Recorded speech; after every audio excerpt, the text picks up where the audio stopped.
Irjen, kemarin baru saja ditambah masa penahanan Nikita Mirzani. Itu memang sudah sepatutnya kah untuk polisi menindaklanjuti itu? Bukan masalah sepatutnya, tapi itu etika prosedur ya. Etika prosedur yang saya masukkan di sini, kalau memang 20 hari penahanan pertama itu belum cukup untuk membuat suatu berkas, mungkin juga dari JPU masih minta bukti-bukti yang lain sehingga dibutuhkan waktu tambah. Memang ya kepolisian bisa untuk menambah perpanjangan penahanan 40 hari ke depan. Itu sah secara hukum. Jadi jangan kita memutarbalikkan permasalahan itu kenapa seperti ini. Ya mungkin belum cukup bukti yang lain sehingga berkas belum selesai untuk diserahkan pada JPU. Kira-kira gitu ya. Tapi dalam hal ini bisa nggak untuk Nikita Mirzani dilakukan penahanan rumah atau tahanan kota? Nah kan saya udah bilang itu kan tergantung kepada hak prerogatif penyidik untuk menilai, menelaah layak dan pantas nggak dilakukan proses itu. Kemudian dari pihak Nikita Mirzani juga ya sah-sah saja meminta untuk penangguhan penahanan rumah, penahanan kota dan sebagainya. Tinggal menurut hemat penyidik pantas layak nggak berdasarkan analisis mereka untuk diberikan itu. Tergantung penilaian penyidik. Itu kan kewenangan dia yang nggak bisa diganggu gugat oleh siapapun. Jadi jangan orang memaksakan supaya berlakukan seperti ini enggak. Biarlah penyidik yang menilai itu, penyidik menelaah itu, kemudian mengambil langkah keputusannya pantas atau tidak. Nah, semakin hari polemik skincare juga semakin saling melaporkan hal ini yang terjadi. Seperti ini tuh dalam hukumnya bagaimana sih, Irjen? Jadi Ya, saling melapor. menurut hemat saya begini, kalau saling melapor berarti ada masalah di skincare ini.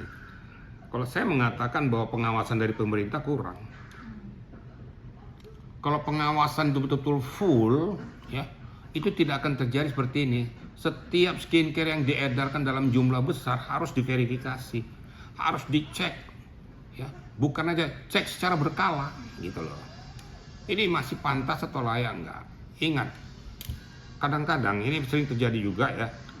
Ada barang skincare gelondongan dari luar negeri datang ke Indonesia dengan dalam keadaan kosong, di label atas nama produk dia. Padahal isi kandungan dalamnya aja dia nggak ngerti. Di sana umpamanya jual Rp5 sampai di Indonesia jadi Rp50. Minta izin edar dari BPOM kan gitu. Nah, jadi masalah sekarang BPOM itu beli stiker saja kah atau diverifikasi nih kandungannya. Itu jadi masalah kan gitu. Nah, sehingga sekarang banyak yang overclaim. Akhirnya saling melapor, saling tahu kelemahan masing-masing. Nah, sekarang saling menggigit kan gitu. Nah, tinggal saya berharap bahwa Dinas Kesehatan, BPOM harus lebih tegas ya. Betul-betul melakukan razia intensif. Kalau memang enggak, langsung segel saja, langsung sita negara, berikan denda seberat-beratnya. Keenakan mereka tuh membeli gelondongan kayak gitu, menjual kepada masyarakat, korban masyarakat. Itu kira-kira ya. Selanjutnya kan dalam hal ini juga Nikita Mirzani dilaporkan 2 pasal yang berbeda dengan 2 orang yang berbeda. Nanti dianya dalam masa tahanan itu seperti apa nanti? Kita lihat aja nanti. Ini masalah pasal yang berbeda kita lihat dulu. Tapi fokus kepada laporan daripada Reza ini yang tidak lanjut saat sekarang ini.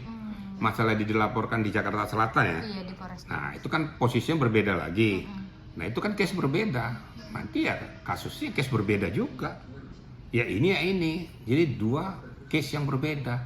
Bisa saja disidangkan di sini satu disidangkan, suatu ketika sudah selesai itu disidangkan dia sini walaupun dia di dalam masa tahanan atau katakanlah dipidana atau di penjara gitu.